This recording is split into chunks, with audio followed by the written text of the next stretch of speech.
In this video, we are going to discuss what is PPC, how to make a PPC, how PPC helps in solving the central problems of an economy, also what is opportunity cost. So, PPC or production possibility curve or production possibility frontier या फिर transformation curve. Well, there are a lot of names for this PPC thing. It means that it is a curve which shows the various alternative production possibilities which can be produced with the available resources and techniques of production, which means कि हमारे पास जितना भी fix resources है और जो available technology है उसके मदद से हम लोग कितना प्रोडक्शन कर सकते हैं in an economy. Now let me show you how to draw a production possibility curve. उसके लिए हमें एक टेबल बनाना होगा जो कि different production possibilities of two goods को दिखाएगा और इस टेबल को हम लोग प्रोडक्शन पॉसिबिलिटी शेड्यूल कहते हैं. इस टेबल के साथ साथ हमें 4 अजम्पशंस को भी लेकर के चलना होगा. The first one is resources fix हैं. दूसरा, टेक्नोलॉजी में कोई बदलाव नहीं हुआ है. तीसरा, रिसोर्सेज को पूरी तरह से एम्प्लॉय किया गया है. और चौथा, जिसमें है कि जो रिसोर्सेज हैं वो इक्वली एफिशिएंट नहीं है for the production of all the goods.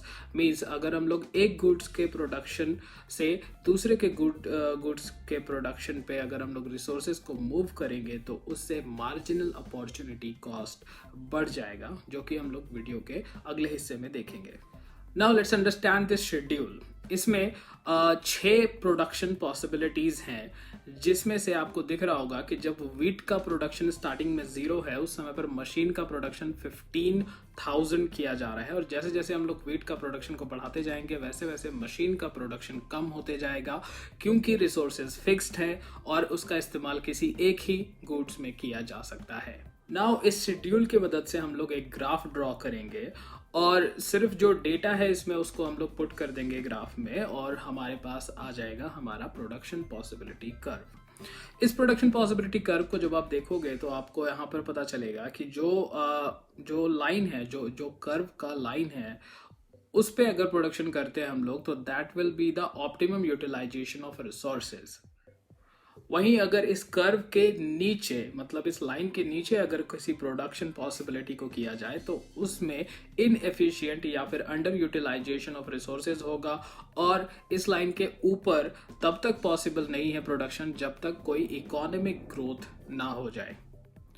Now we will try to understand how PPC helps in solving the central problems of an economy, which are what to produce, how to produce and for whom to produce. अगर ये आपको नहीं पता है then watch this video. To watch this video click over here. So the first is what to produce. Well, PPC provides various options to the economy, as the different combination indicated on the PPC helps to choose the combination which will satisfy maximum human wants.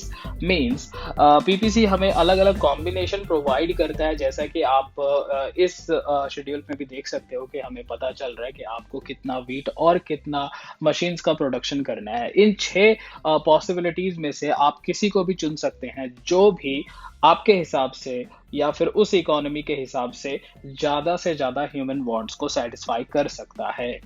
इस तरह से PPC help to solve the central problem which is what to produce. After that we have how to produce. इस case में ये case basically technique based है, तो आप labour intensive technique का इस्तेमाल कर रहे हैं या फिर कैपिटल इंटेंसिव टेक्निक का इस्तेमाल कर रहे हैं. जो भी टेक्निक है उसमें से अगर वो टेक्निक इंफीरियर है तो फिर पीपीसी अपने आप लेफ्टवर्ड या फिर इनवर्ड मूव कर जाएगा और आपको दिखाएगा कि यहाँ पर अंडर यूटिलाइजेशन ऑफ रिसोर्सेज हुआ है, जिसको समझकर और उसके बाद जो इकोनॉमी है वो शिफ्ट कर सकता है एक better technique of production पे in order to attain full employment. And this is how PPC helps in how to produce. Well, the last one is for whom to produce. It indicates which type of goods or combination are preferred by the economy. इसमें पता चलता है कि किस तरह का goods prefer किया जा रहा है एक particular economy में.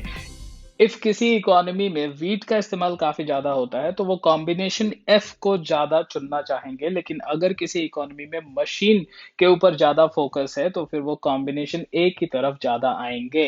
But most of the cases में कहीं बीच में एक सॉल्यूशन निकाला जाता है, so it could be C और D option which will be feasible for any type of economy. So इस तरीके से PPC help to find out for whom to produce. Next we are going to do is what is marginal opportunity cost if we move from one opportunity or one possibility of production to the other possibility of production.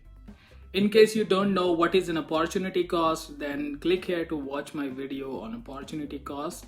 You will understand it better. As you have seen in the previous schedule कि हमें wheat के कुछ extra units को produce करने के लिए machine के कुछ यूनिट्स को सैक्रिफाइस करना पड़ रहा था, and that sacrifice of one commodity for the production of another commodity is called marginal opportunity cost. There is a formula for that too, which is MOC or marginal opportunity cost is equal to unit of one good sacrifice divided by more units of the other goods produced. Now the last part is the shape of production possibility curve.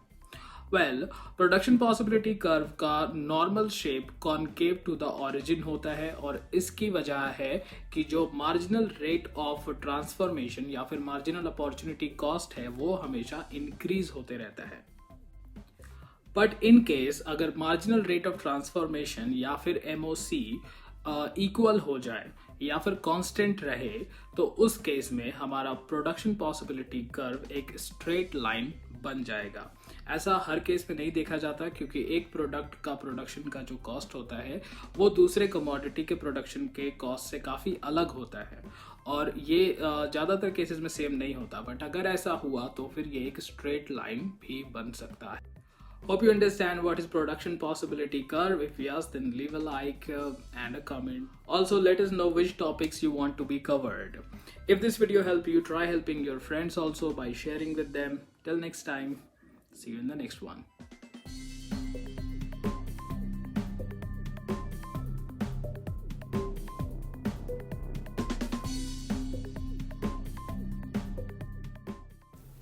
Be a part of our Catalyst Recipe Pack by subscribing our channel and press the bell icon to stay updated. Also, leave a like and comment. Bye.